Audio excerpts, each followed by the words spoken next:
video, I'm going to show you how you can make a default deal name structure anytime that you create a deal inside of HubSpot. So let's dive in.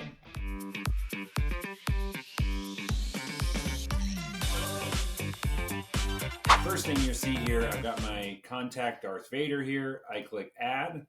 When I add it, you'll notice that the deal name structure is here. It says Boolean automation new deal. But let's say that I want to adjust and always have it be first name, last name of the associated contact or something. You can come in and click edit this form. And then over here is where you can see the default values field. So it gives you the option to adjust what values you want in this deal name. So I can come in here and click personalize. And then what I like doing is having it be the first name and last name of the person. So we can click contact.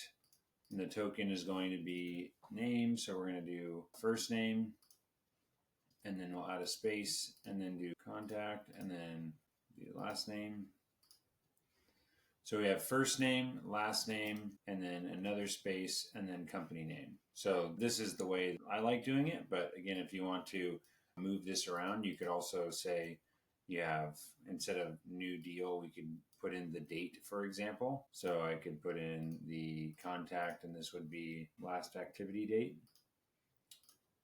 All right, so now we have first name, last name, activity date. I'm actually going to put in the company as well. So I'm going to do company name if it exists. So I click update.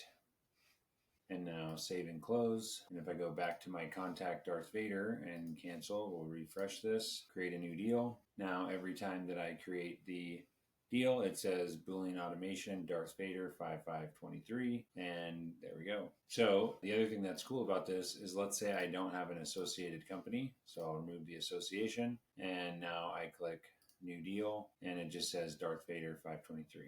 So that's how you can set the default deal naming structure. And yeah, that's hopefully that was valuable. Let me know what other little tips and tricks you'd like to see inside of HubSpot.